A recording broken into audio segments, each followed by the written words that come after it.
na samun revenue saboda duk da ba za a samu gwamnati za a shi revenue so shi sanya wannan shine ainihin main recommendation din a buɗe wannan for some time amma kuma a ɗauki matakin gyaran wannan.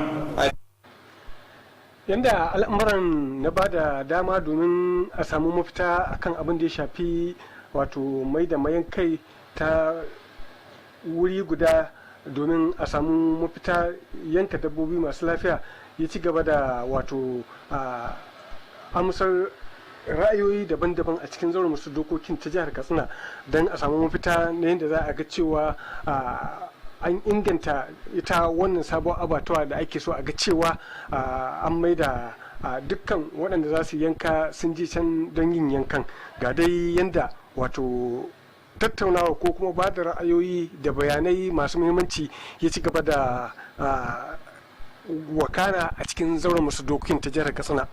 Abinda shi SA Livestock ya zo ya gaya mana gaskiya ba shi muka je muka iske ba. Ya ce almost 95% ita wannan abato da koma komi yana aiki, amma da muka je din kamar da suka faɗi din kan famfo ɗaya ne ga jini nan wurin, kai in kai wasa ma kashe da gaugawa wannan wurin ma za ka faɗi. So ga kashi nan wurin komi ga yana ba wani abin da ke aiki a wannan abato a gaskiyar magana fi sabilillahi babu abin da ke aiki. So ita ko waccan abato ta gobaro da muka je ruwa dukkan mana wurin da mu yan kwamiti muka je ba wanda bai sha ruwa ba wanda bai sha kan famfo ina sa ran sun kai wajen guda 10 ba wanda bai bada ruwa ba wanda buɗa ba wanda bai bada ruwa kuma shi muhimmin abu a harka ta abatuwa dama magana ne na ruwa. Sannan kuma su wannan bayan Allah da ke kasuwanci wannan wuri suna da fridge din su gashi nan akalla shi ma ya kai guda 10 wadda ita wacce abato da yake ikirarin cewa tana aiki ba fridge da ke aiki babu wani alamun akwai wani fridge a wurin ma da ke aiki. So wannan ne abin da nake gani din mun yi magana da shi da muka yi mitin da shi na kwamiti cewa ya yi kokari da abin da yake tani game da ita wani abatuwa ɗin su kokari a sanya shi a wannan budget na 2021 saboda a samu ingancin abatuwa ɗin. Ita kuma wannan abatuwa ta gobarau a ba su dama su ci gaba da harkokinsu sai dai a kai masu malaman tsafta za su kula da irin ayyukan da suke aiwatarwa a wannan wuri saboda mu samu nama mai kyau a samu tsafta a wannan wurin. So abu ne mai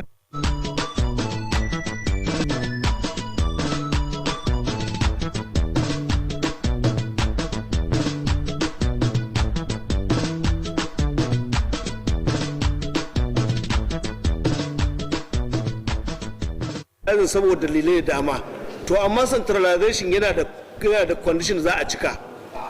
Duk mayanka ta kowace irin mayanka ce inda tana so ta zama mayanka sai tana da abubuwa 2 ko 3: ruwa, cold room da environment, tsafta environment din.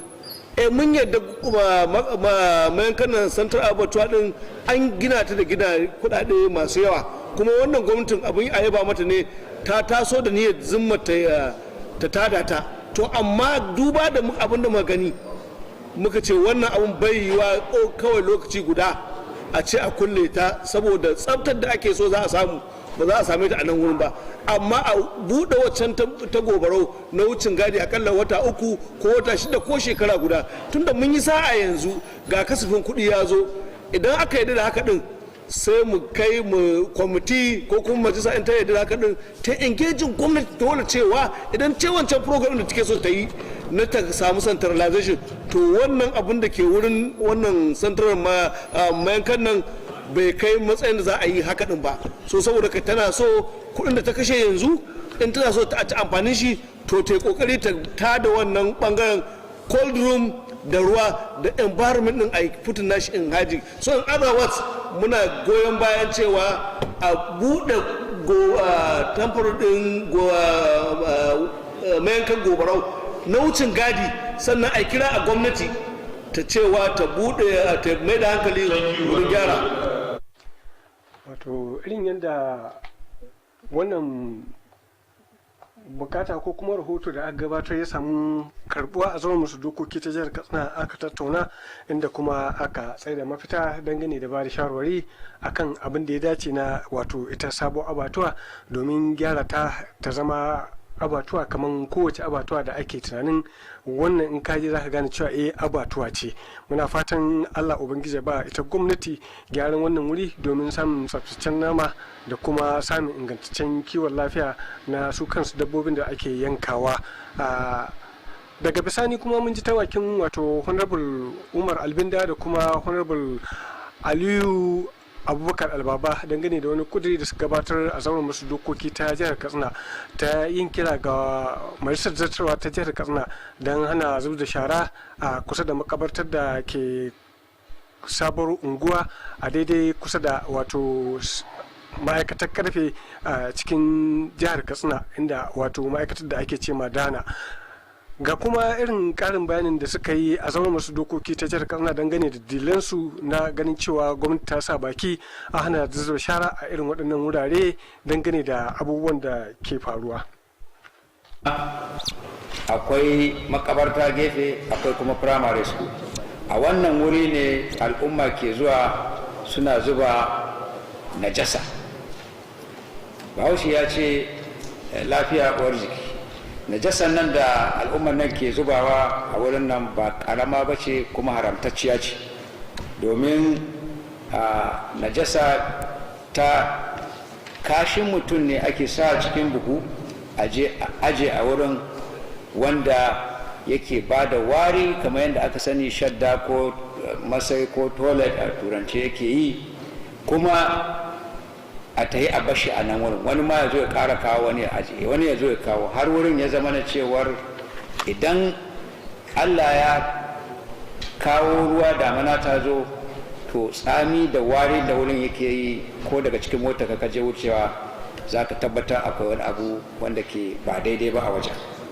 Wannan yana cutar da al'ummar da ke kusa da wurin.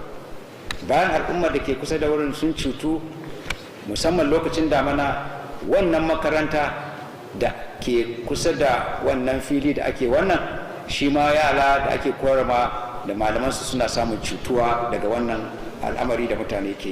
To muna kira ga executive arm a sama ma wa'annan mutane wani wuri a hana zuba wannan shara, domin ba daidai ba ne a ce an kawo najasa mai girman wannan an aje a cikin gari don yana bayan wani kamfani wanda yake. Na gode Mr. hili ne da na gwamnati, hili ne da kamfanin Dana. Gwamnatin jihar Katsina ta ce ma al'umma wannan wuri aka gina firamare ciki, aka ba da wuri inda aka yi makabarta wadda waccan ta cika, sauran wurin aka ba shi yara na kwallon wurin. To makwabtan da ke wurin dalilin wannan abin suna cutuwa kwarai da gaske da wannan kazanta da najasa da ake zubawa a wurin. Makarantar nan tana kunshe da ɗalibai da yawa kwarai da gaske, ana karatun boko ana kuma karatun islamiyya a wannan wurin. Duba da ganin yanayin yadda lafiya take da matuƙar muhimmanci, muke ganin idan gwamnati ta hana a zub da irin wannan a wannan wurin, ba ma nan wurin ba a duk faɗin jihar Katsina inda duke da irin wannan, ya kamata a mutane a hana su zub da irin wannan cikin al'umma don a kauce ma kamuwa ko kuma yaduwa da wasu cututtukan waɗanda ka iya jaza al'umma ta shiga wani yanayi ko wani matsayi a ciki. Da fatan Allah ya sanya yan uwana yan majalisa su ba da haɗin kai da goyon baya a tabbatar da wannan gudunmi. Na gode.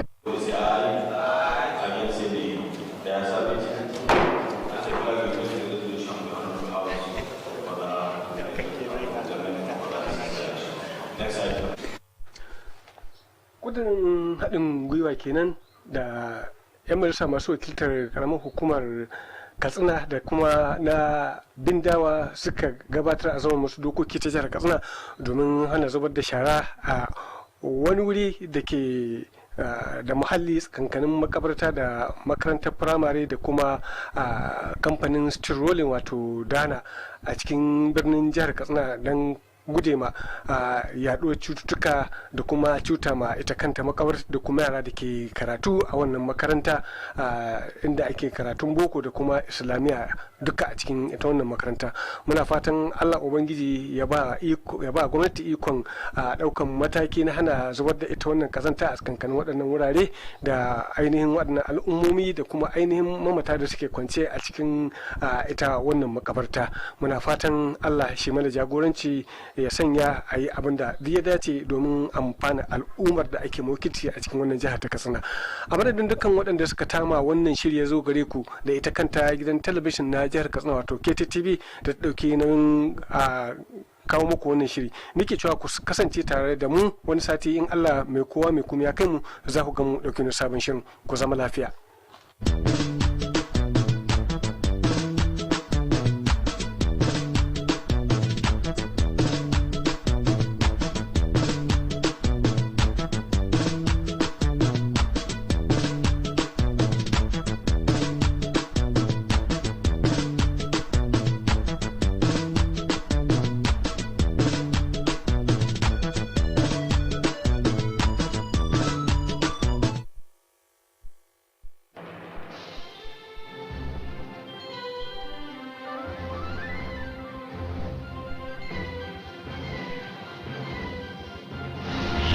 Watching KTTV, Katsina State Television. Jinjina waɗanda lobar zangon na garkuwar yaƙi, kan dakile ta'addanci Katsinawa muna ta san barka, zama da lafiya jari kalma na Katsina fatanmu. Zama da lafiya jari, jihar mu shi muke guri, mun yi shi ya fi alkairi, tunda masu ta'addancin nan daga suna cikin mu mun san su, mu baiwa jami'an tsaro haɗin kai domin a gano su, cikin mu an ka haife su, mun san gida nasu, wasu mun san iyayensu, amma muna ta shakkunsu, mu taimaka wa kanmu da gwamnati domin mu kai bayanansu. Ai mashina suke hawa a ina ne suke sayan fetur, ga fitilu suna hankawa waya suke sayan batir, magungunan da ke ishe su a daji ta ya ake harkar, mu mun sani akwai bara gurbin cikin mu shi ya samu kewakar, mu daina yin mu'amala da mutanen gadon mu bar shakkar, komai ya zam cikin tsari, in ba zama na lafiya ya za a yi arziki ya bunƙasa. Ga gonaki muna kallo amma an hana mu noma, ga makarantu na 'ya'yanmu ba za su je wasu ma, ga kasuwanni na ƙarshen mako ba za mu je wasu ma. Loko muke ta'ala Ubangijin Rasula, kamar don tsaro jihar Katsina al'umma su daina kuka. Rashin zama na lafiya duk wani tsarin kwarai hakan rusa, in ba zama na lafiya ko noma sai ka gan shi an kasa, inda zama na lafiya ko tafiya za ka ganta ta nisa, ko da kasuwanci sai da limana ake da damarsa, in ba zama na lafiya ko barci sai ka gan shi an kasa. Rashin zama na lafiya ka ga mutum a guji iyalansa, rashin zaman lumana ki saka ango ya bar amaryarsa, rashin zama da lafiya ki saka dan filla da sandarsa, rashin zama na lafiya ka ga mutum ya guji mahallinsa, rashin zama na lafiya ki saka kalubale wurin mulki. In ba zama na lafiya gwamnati ya za a yi tayo aiki, in ba zama na lafiya wannan na dagula salon mulki, gwamnati ta yi tsarin aiki amma ta karkata yaki, na yi kira ga al'umma.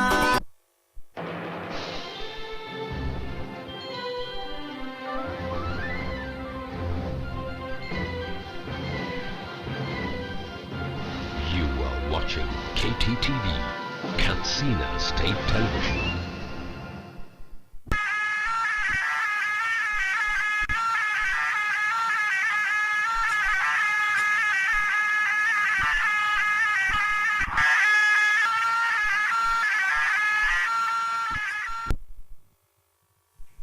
ta jima masu kallon shirye-shirye na gidan talabijin na jihar katsina wato KTTV da kuma masoya filin rana ba ta karya. Assalamu alaikum, barkamu da sake saduwa da ku a cikin wani sabon shirinmu na rana ba ta karya, wanda masu iya magana ke malakabi da cewa sai dai uwar ɗaya ta ji kunya. To kamar kowane mako, wannan mako ma filin rana ba ta karya bai yi ƙasa gwiwa ba, domin kuwa akwai rahoto guda ɗaya tangan da goma wanda muka yi muku tanadi domin wato ilmantarwa, nishadantarwa game da faɗakarwa.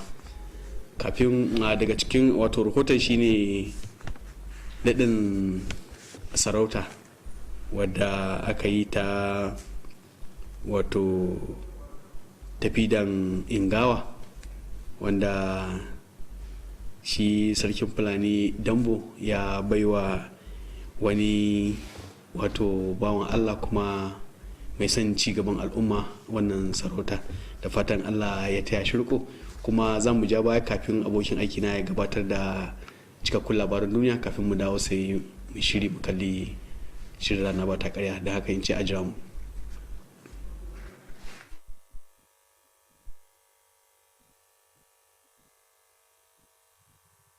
lallai Muhammad Kabir Atiku, sai in ce ka jira ni. Jama'a assalamu alaikum, barkamu da dare ga kuma labarin. Sabon shugaban hukumar tare kudaden shiga ta jihar Katsina Alhaji Mustapha Muhammad Surajo ya kama aiki. Sabon shugaban ya anshi aiki daga tsohon shugaban mai barin gado Alhaji Aminu Dan Rabbati. Ga ci gaban wannan rahoto daga ɗakin na gabatar da labaru. Da yake jawabi, sabon shugaban hukumar Alhaji Mustapha Muhammad Surajo ya tabbatar da cewa zai yi dukkan abin da zai iya yi domin dorawa daga inda shugaban mai barin gado ya bari. Shugaban ya ce tattara kudaden haraji ya sami canje-canje da kuma sabbin dabaru, kuma zai yi amfani da su domin ganin ya haɓaka tara kudaden shiga a jihar Katsina. Ya buƙaci manyan jami'ai na ita wannan hukuma tare da sauran ma'aikata da su kasance sun ƙara himma kan ayyukan da ke gabansu domin samun nasara. Tun da farko sai da shugaban mai barin gado Alhaji Aminu Dan Rabati Abdulmuni ya gode wa gwamnatin jiha saboda damar da ta bashi na yayi aiki a matsayin shi na shugaban ita wannan hukuma. Ya yi kira ga ɗaukacin ma'aikata na ita wannan hukuma ta tara kuɗaɗen shiga da su bayar da haɗin kai da goyon baya ga sabon shugaban domin ya sauke nauyin da aka ɗora mashi. A mamadin sauran ma'aikatan ita wannan hukuma ta tara kuɗaɗen shiga, darakta mai kula da inganci da kuma tabbatar da ana bin ka'idojin aiki Alhaji Rabi'u Zango ya yi fatan alheri ga shugaban mai barin gado da kuma yi mashi addu'o'in samun nasara a sauran harkoki na rayuwarsa. Ya kuma tabbatar da cewa ma'aikatan za su baiwa sabon shugaban hukumar dukkan haɗin kai da goyon baya da yake bukata domin samun nasarar gudanar da ayyukansa. Jim kaɗan bayan an gama rantsuwar da kuma karɓar ragamar mulki, sai aka zagaya da sabon shugaban Alhaji Mustapha Muhammad Surajo tare da shi shugaban mai barin gado da kuma daraktoci na ita wannan hukuma. Aka zagaya da su wato sabon ofis na ita wannan hukuma. Daga cikin wuraren da aka duba har da ofisoshi daban-daban da ɗakin janareto da kuma wurin samar da hasken wutar lantarki da wurare na samar da ruwan sha da masallaci da ɗakin ajiya da kuma sauran wurare. Ƙarshen rahoton kenan. Gwamnatin tarayya ta yaba da ingancin ayyukan gyaran muhalli da ake gudanarwa a jihar Katsina a ƙarƙashin shirin New Map na tallafin Bankin Duniya. Wakili daga ma'aikatar kuɗi ta tarayya Mr. Adeyi ya bayyana haka lokacin da yake duba ayyukan a wasu yankunan ƙananan hukumomi. Ga ci gaba wannan rahoto daga ɗakinmu na gabatar da labaru. ƙananan hukumomin da aka ziyarta wanda suke amfana da wannan shiri na aikin niwap sun haɗa da ƙaramar hukumar katsina da jibiya da funtuwa da manumfashi da mai aduwa da kuma ƙaramar hukumar zango. A dukkanin inda ya yi ziyarta, wakili daga ma'aikatar ta kuɗi ya samu rakiya daga jami'in da ke kula da wannan shiri na niwap a nan jihar katsina, injiniya ashiru muhammad da kuma sauran jami'ai na wannan sashi. Mr. Adeyi, wanda kuma shine mataimakin darakta da ke gudanar da ayyuka na ma'aikatar ta kuɗi da ke gwamnatin tarayya, nuna ga musa bisa ga irin nagarta na wannan aiki a dukkanin kananan hukumomin da aka ziyarta. Wannan aiki na nuna wanda ke da manufar magance matsalolin muhalli a wannan kananan hukumomi ya shafi gudanar da gina manya da kuma kananan magudanan ruwa. Wannan aiki yana samun tallafi daga babban banki na duniya, wanda a halin da ake ciki yanzu a mafi yawancin kananan hukumomin ya cimma wani kaso na kammalawa a lokacin inda ake gudanar da shi. Mr. Adai ya bayyana cewa wannan ziyara da ya kawo a jihar Katsina da manufar duban da ake gudanar da wannan aiki na muhalli da manufar cewa an gudanar da aiki mai nagarta. Mr. Adai, wanda kuma shine mataimakin data da ke kula da harkokin ayyuka na ma'aikatar da kuɗi ta gwamnatin tarayya, ya kara da cewa ziyara na manufar duba yadda ake amfani da kuɗaɗen da gwamnatin tarayya ta baya domin tallafi da gudanar da wannan aiki. Ya gode wa gwamnatin jihar Katsina bisa ga irin goyon baya take bada domin tabbatar da an samu nasara na gudanar da wannan aiki, inda ba da tabbacin gwamnatin tarayya na bada ƙara tallafi domin cimma nasara na irin wannan ayyuka. Mr. Ali ya kuma yaba kokarin jami'in da ke kula da wannan aiki na niwap da ke a nan jihar Katsina, injiniya Aishu Muhammad, bisa ga kokarin da yake na tabbatar da cewa an gudanar da aiki mai nagarta a lokacin kananan hukumomin.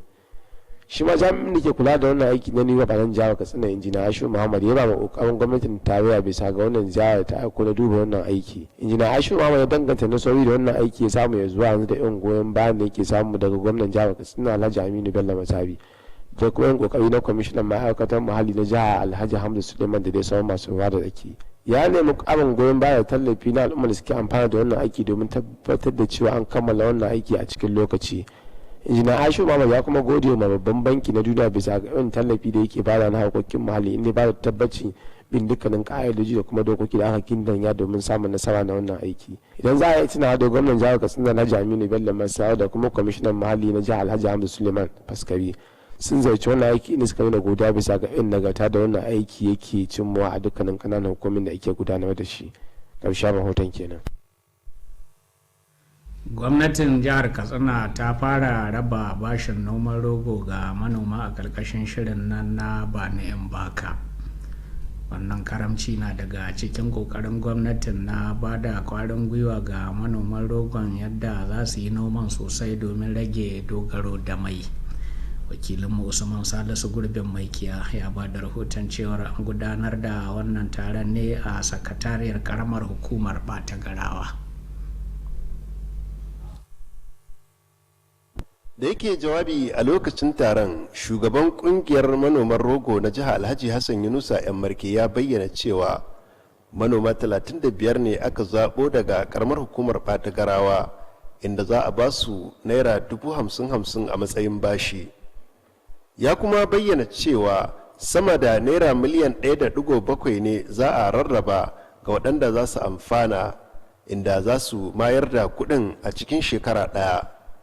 Ya kuma bayyana cewa manoma 35 za su karbi naira 800,000 kafin ƙarshen wannan shekara domin inganta nomansu. Alhaji Hassan yan marke ya yi nuni da cewa ƙungiyar ta noma wani filin noma da ke a garin Tsanni domin ya zama matsayin gwaji. Shugaban kungiyar masu noman rogon ya bayyana cewa shugaban kasa Muhammadu Buhari ya kirkiro da shirin nan na anko barowa domin tallafa ma manoma a arewa, inda ya bayyana cewa a halin yanzu sama da naira biliyan 40 aka rarraba ga manoma a jihar Katsina tare da manufar inganta harkokin noma.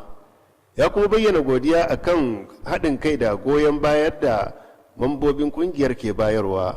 Wakilin mallamawan Katsina hakimin Batakara Alhaji Hassan Isa ya bayar da tabbacin kudurin masu rike da sarautun gwalgwajiya na tabbatar da cewa waɗanda suka amfana sun mayar da kudaden da aka basu bashi a cikin lokacin da aka yi ka'ida. Shugaban kungiyar 'yan rogo na karamar hukumar Batagarawa Lawal Usman ya bayar da tabbacin cewa za su biya wannan bashi a lokacin da aka kayyade.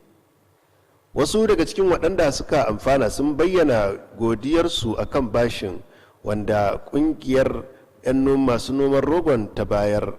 Ya kuma bayyana cewa karamcin ko shakka babu zai taimaka musu wajen bunƙasa nomansu. Ƙarshen rahoton kenan. Ƙungiyar tsaffin ɗalibai ta makarantar firamare ta Gobarau waɗanda suka shiga makarantar a shekarar 1972 sun gudanar da taro tare da yin kira na a ci gaba da taimakawa ƙungiyar da makarantar.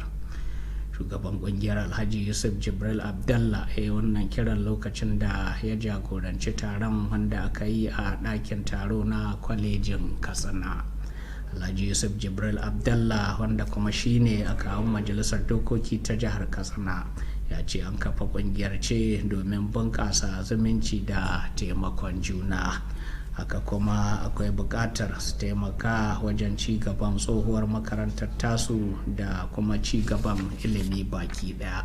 Sakataren kungiyar Alhaji Abdu Ilyasu ya zayyana irin nasarorin da aka samu, inda aka gyara kujeru da tebura fiye da 2,000 da aka inda kuma aka cike ramu a wasu azuzuwa da kuma samar da akwatunan magani na taimakon farko a makarantar. Hakanan tsohon shugaban makarantar Alhaji Shamsuddin Imam ya yaba da kokarin kungiyar da ya yi kira a gare su da su ci gaba da haɗa kai da kuma nuna ƙaunar juna. Daga cikin waɗanda suka yi jawabi a taron akwai sakataren ilimi na yankin karamar hukumar Katsina Alhaji Manu Kayya da daraktan ilimi na shiyar Katsina Alhaji Ahmad Abubakar da kuma shugabar makarantar ta yanzu wato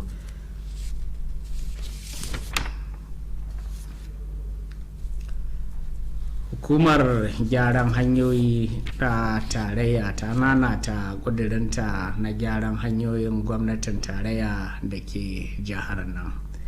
Babban jami'in hukumar da ke nan jihar Katsina injiniya Francis Shaya ya bayyana haka lokacin da ya duba yadda aikin gyaran hanyar Funtuwa zuwa Bakori take gudana. Wakilinmu Muhammad Rabi'u na da karashin wannan rahoto.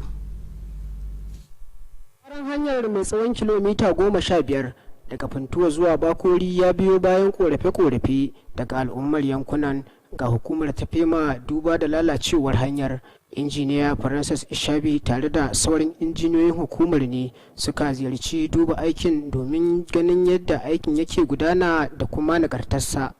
Injiniya Francis Ishabi ya kara da cewa ziyarar na ga cikin abin da ya rataya ga hukumar ta fema domin tabbatar da inganci da nagartar aikin da suke gudanarwa. Ya kara da cewa hukumar ta fema ta gudanar da irin waɗannan ayyuka na gyaran hanyoyi a sassa daban-daban na jihar nan. Mai kula da ayyukan na hukumar fema a Katsina, injiniya Francis Ishabi ya yi kira ga waɗanda ke gudanar da aikin da su zage damtse domin ganin an kammala aikin cikin lokaci. Injiniya Francis Ishabi ya yabawa babban ofishin na ƙasa a ƙarƙashin shugabancin injiniya Nuruddin Rafin Daɗi akan ƙoƙarinsa wajen ganin an gudanar da aikace-aikacen hanyoyi a faɗin jihar nan. Wasu daga cikin masu ababen hawa sun yaba ma hukumar ta fema sun kuma kira gare ta da ta ci gaba da irin wannan namijin ƙoƙari ga sauran hanyoyin da suka lalace. Ƙarshen rahoton kenan. An bayyana rasuwar Hajiya Baraka Madanar Gangare a nan birnin Katsina. Mai shekaru 97 Hajiya Baraka ta rasu yau bayan ta yi jinya. Ta rasu ta bar 'ya'ya biyu da jikoki da dama. Daga cikin 'yan uwanta akwai Alhaji Tukur Ahmed Ɗanbaiwa da Alhaji Rabe Chake da Abdulaziz Salisu ma'aikaci a gidan talabijin na KTTV. Tuna dai aka yi jana'izarta a makabartar Dan Marina. Allah ya jikanta da gafara ya samu cika da imani idan ajalinmu ya zo. To da wannan labari muka zo ƙarshen labarin na daren yau, sai shirin rana ba ta ƙarya wanda Muhammad Kabir Atiku zai ci gaba da gabatarwa. A sha kallo lafiya, Allah ba mu alkhairinsa.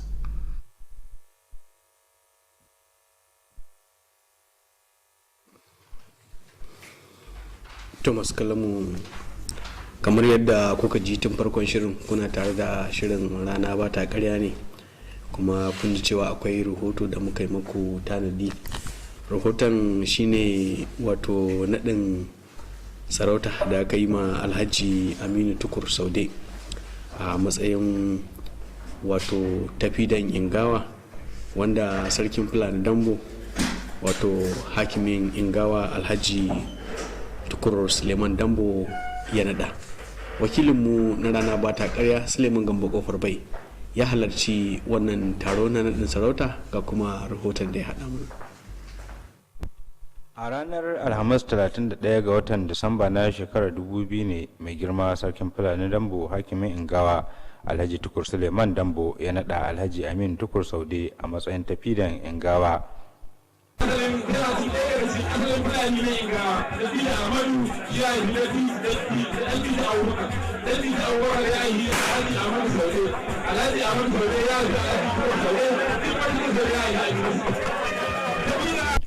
An yi naɗin ne a fadar mai girma sarkin Fulani Dambo da ke Ingawa tare da sauran wasu mutane 13 da aka baiwa sarautu daban-daban, inda mai girma hakimin Ingawa ya yi jawabi kamar haka.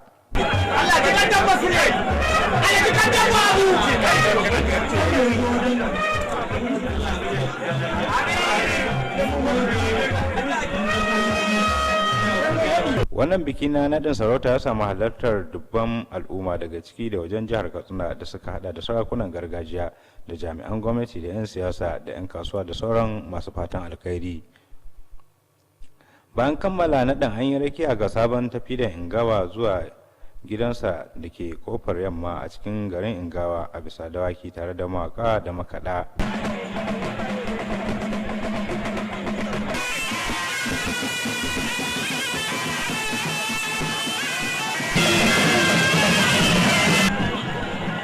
A lokacin da sabon tafidan Ingawa isa gida ya kuma nada uwar gidansa Aisha Aminu Tukur a matsayin gimbiyar tafidan Ingawa.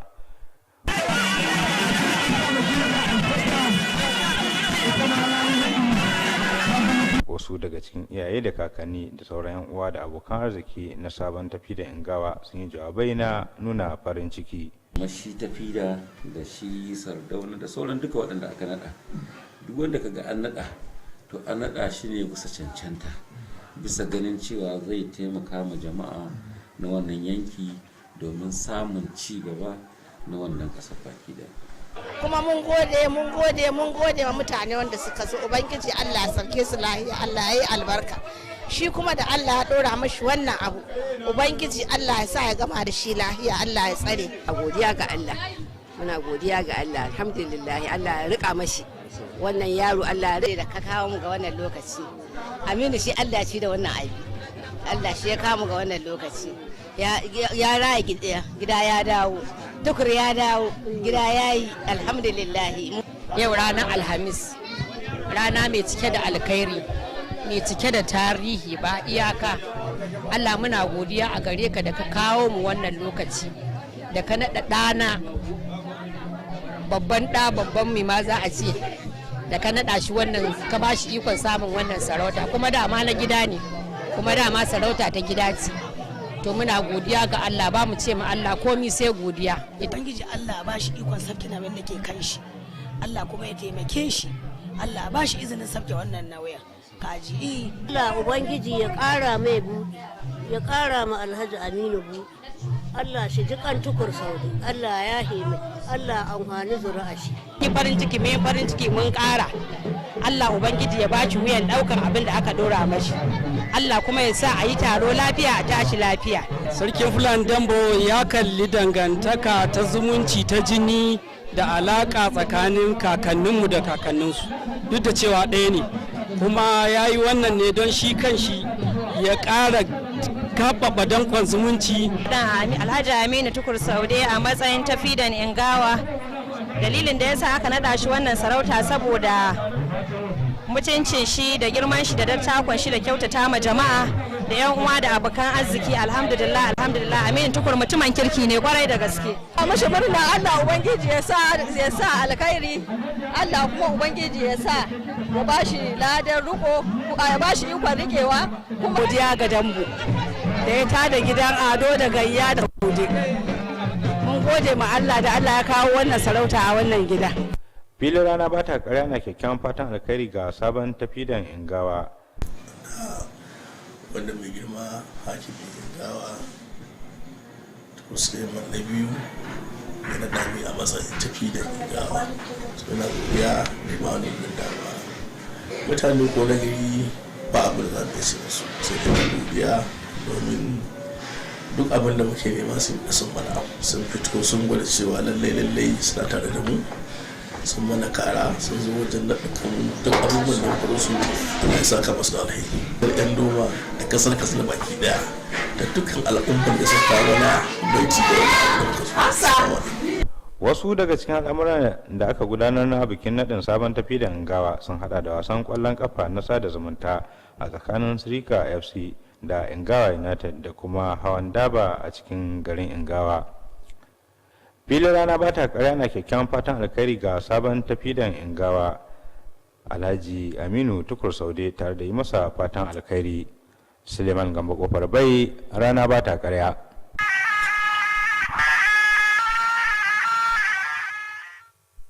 To, naɗi kenan na Alhaji Aminu Tukur Saude wanda aka naɗa a matsayin tafidan ingawa, da fatan Allah ya taya shirko kuma ya ba shi iko na sauke nauyin da aka ɗora masu.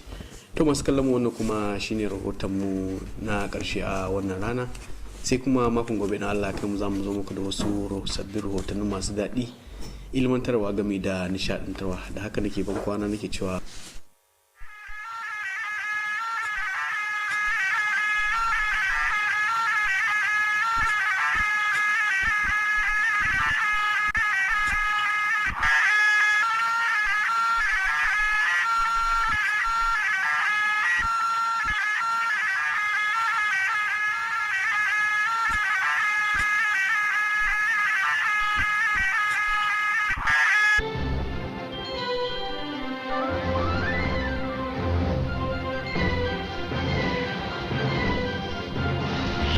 watching KTTV, Katsina State Television. Salama tsaya kiji baki na yau na zo da labari, ki karkada kunnuwa ki ji zance mai daɗi da albarka. Wurin da nake ta yi zan je ne in kwaso garaɓasa.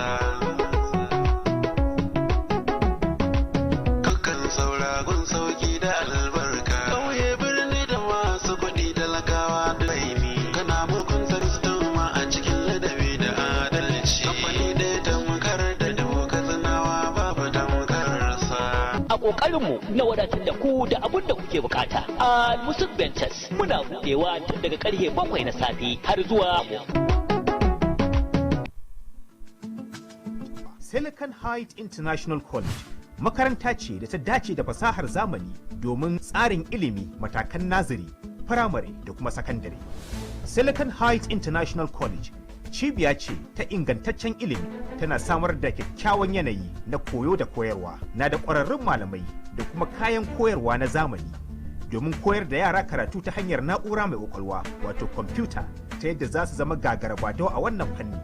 Sashen naziri da firamare ba za su rika amfani da allunan na zamani smart boards ba, sai dai za su rika samun horo ne da na'ura mai ƙwaƙwalwa har sai sun shiga sakandare. Kowane ɗalibin sakandare za a bashi na'ura mai ƙwaƙwalwa ta hannu wato tab. Akwai kuma ɗakin gwaje-gwaje domin samun ingantaccen ilimin kimiyya.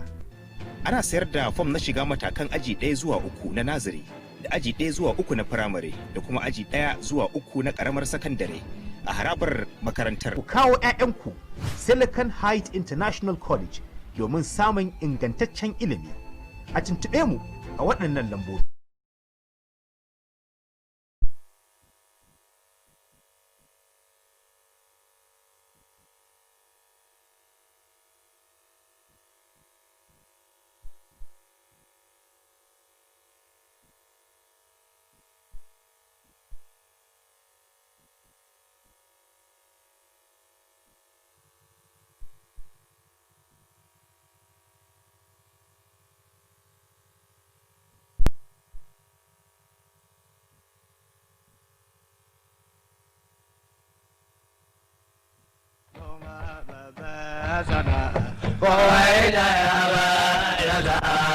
Gwamnatin jihar Katsina a ƙarƙashin jagorancin mai girma gwamnan jihar Katsina Right Honorable Aminu Bello Masari CFR FNIM Dallatin Katsina ta kammala dukkan shirye-shirye domin sai da takin noman rani na shekara ta 2020 zuwa ta 2021.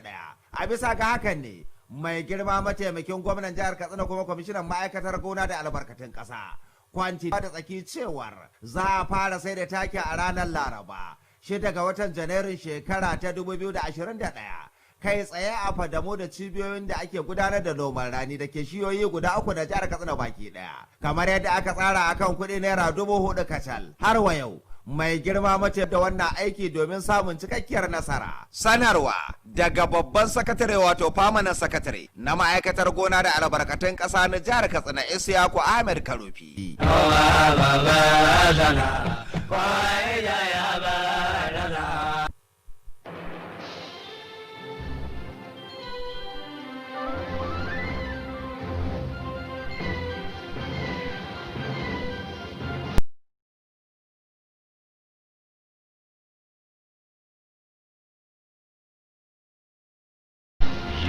Watching KTTV, Katsina State Television.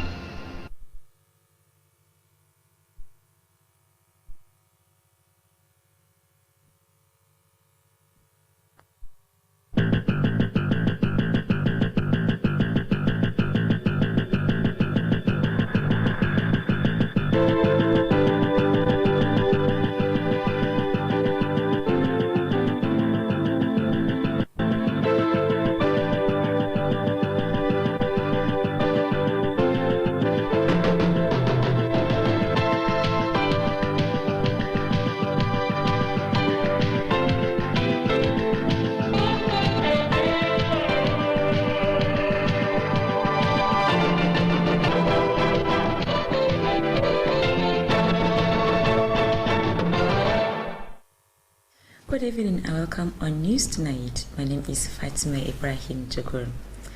The new chairman of Katsina State Board of Internal Revenue, Alhaji Mustafa Muhammad Suraju, has assumed duty. Speaking at the occasion, the new chairman, Alhaji Mustafa Muhammad Suraju, assured to consolidate on the achievements made by the board's outgoing chairman, Alhaji Mustafa Muhammad Suraju, said tax collection has changed with new techniques. As such, he will work tirelessly to improve the revenue base. He implored the management and staff of the board to be alive to their expectations to achieve the set objectives. Earlier, the outgoing chairman of the board, Alhaji Aminu Darrabati, support and cooperation in the course of his assignment. On behalf of the management and staff of the board, Director Standard and Compliance, Alhaji Rabi'u Zangu, wished the outgoing chairman Allah's guidance in his future endeavors. He assured unflinching support to the new chairman's success. Shortly after the handing over, the new chairman Alhaji Mustafa Muhammad Suraju, in company of the former chairman alongside the directors of the board, were taken around new permanent site of the board. Sections inspected include department offices, powerhouse, water facility, mosque, stores, among others. Project being executed in Katsina State under a new map intervention by the World Bank. The representative from the Federal Ministry of Finance, Mr. Adi, stated this while inspecting the new map project in the benefited local government areas.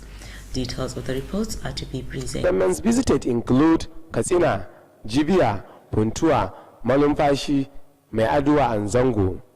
At all the places visited, Mr. Adey was accompanied by the state project coordinator, Engineer Ashu Muhammad, and other officials. Mr. Adey, who is also the Assistant Director of Operation at the Federal Ministry of Finance, a project which is aimed at addressing ecological problems in the benefited local government areas, involve construction of big and small drainages.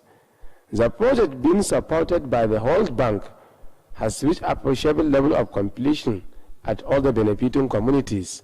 Mr. Adey said the visit to Katsina State was meant to assess the quality and level of completion of the project. The Assistant Director of Operation added that the visit is also aimed at ensuring proper utilization of the funds provided by the federal government for the intervention in the execution of the project and the issue of more intervention from the federal government, meaning to ensure that quality work is being executed.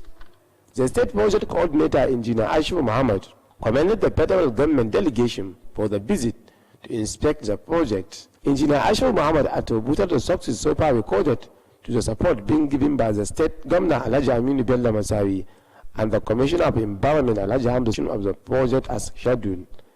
Engineer Ashifu Muhammad lauded the World Bank for the intervention and assured to adhere strictly to the specification to ensure the completion of the work. It could be recalled that the state governor Alhaji Aminu Bello Masari and the Commissioner of Environment Alhaji Hamdu Suleiman Paskawi had previously, when they visited the project,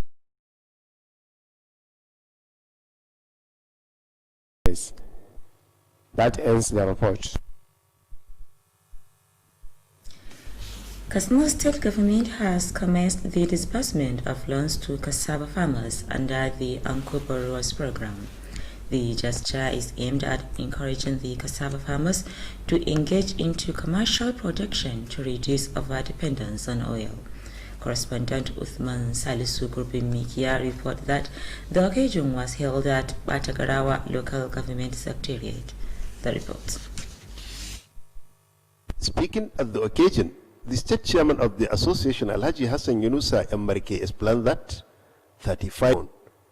He stated that over 1.7 million naira will be disbursed to the beneficiaries to be settled within 1 year. He said the 35 farmers will receive 800,000 naira before the end of this year to enhance their production. Alhaji Hassan Mbarke noted that the association jointly cultivated cassava at Tsanni cluster to serve as a pilot program. The chairman Cassava Farmers Program to assist farmers in the north, saying that currently over 40 billion naira was disbursed to farmers in Katsina State with a view to enhancing their agricultural production. He expressed appreciation over the support and cooperation given by the members of the association. The representative of Malamawan Katsina district, the beneficiaries pay back the loan as stipulated. The Batagarawa local government chairman of Cassava Farmers Association, Lawal Usman, assured to settle the loan within the stipulated time. A cross-section of the beneficiaries expressed appreciation for the loan from the state leadership of that completes the report. The 1972 intake of Govara Old People's Association has held a meeting with the call on members to remain steadfast for the development of the association and their alma mater. The chairman of the association, Alhaji Yusuf Jibrin Abdullahi, made the call while presiding over the meeting at Katsina College Conference Hall. Alhaji Yusuf Jibrin, who is the clerk of Katsina State House of Assembly, said the association was formed to enhance unity as well as to assist one another. This, according to him, is in addition to contributing towards the development of their former school and the education in general. The secretary of the association, Alhaji Abdu Ilyas,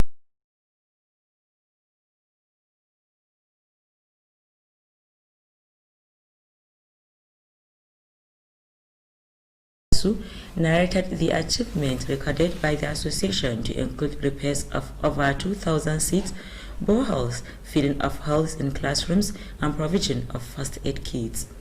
The former headmaster of the school, Alhaji Shamsiddin Imam, lauded the association and charged the members to remain united and consider one another as brothers keepers. Others who spoke during the meeting include the Katsina Local Government Education Secretary, Alhaji Manir Yahaya, Katsina Zonal Director Quality Assurance of Ministry of Education, Alhaji Amadou Abubakar, and the current headmaster of Gobaro Primary School. Its commitment towards rehabilitation of federal government roads in Kabi made this known while inspecting ongoing renovation of Funtua to Bakoi Road being carried out by the agency. Correspondent Muhammad Rabiu was there for KTTV News. The renovation of the 15-kilometer road from Funtua to Bakoi is being carried out by the agency following a series of complaints by the communities on the dilapidated condition of the road. Engineer Francis Ishabis alongside other officials of the agency, were at the project site to inspect the progress so far recorded and to assess the quality of the work. Engineer Francis Ishabi said the visit is in line with the agency's responsibility to ensure that quality project is being executed. The in charge of the agency in Katsina State, Engineer Francis Ishabi, called on the personnel handling the renovation work to redouble effort toward completion of the project as stipulated. Engineer Francis Ishabi commended the Director General of the agency, Engineer Nuruddin Nakana, at the country. A cross-section of the road users commended the FEMA for the rehabilitation work and called for the extension of such project to other roads which are in dilapidated condition across Katsina State. That ends the report. The death has occurred of Hajia Baraka Manar Gangari in Katsina metropolis. Aged 97, Hajia Baraka died after protracted illness. She is survived by 2 children, many grandchildren and relations. Among the relations include Alhaji Tukur Ahmad Dambaiwa, Alhaji Rabi Chaki, and Abdulaziz Salisu, staff of KTTV. She has since been buried according to Islamic rites at Damrana Granki Fort.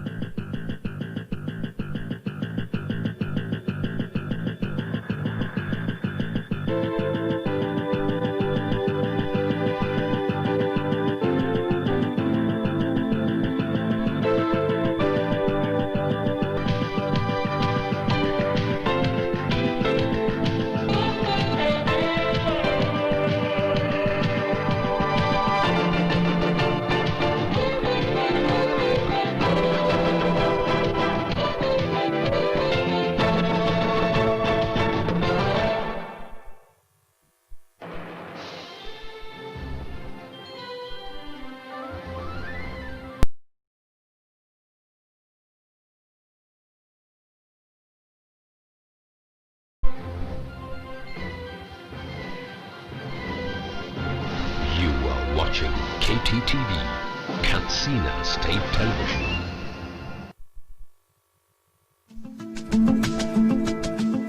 Silicon Heights International College is an ideal automated school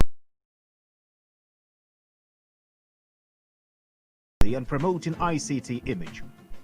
Silicon Heights International College, Katsina, is a center of academic excellence. It offers your children a conducive atmosphere for learning.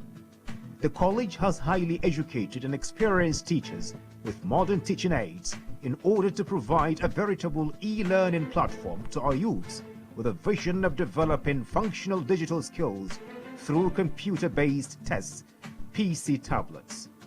The nursery and primary sections will not be using smart boards for classes, but will be having an interactive classroom session where they will be introduced to e-learning gradually as they progress to secondary school. Each secondary school student is entitled to a tab.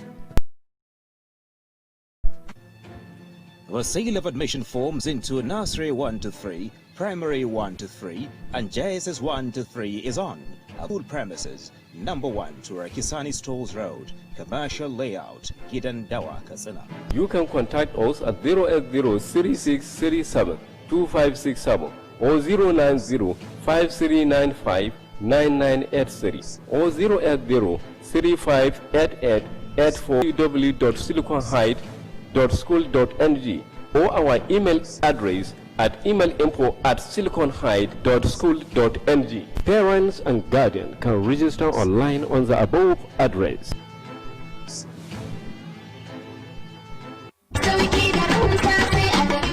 Greenhouse Katsina, cibiyar kasuwanci mai tafiya daidai da zamani, an kawo shadda troza ga bangaren jukkuna da takalma na mata da na maza, akwatunan turoli, kayan yara, yan kanti, takalman mata manya da kanana, akwai kuma dogayen riguna na mata, yan kwalisa, akwai shagon waya salula da kayanta, nau'in wayoyin android da masu malatsai na zamani, ga kuma bangaren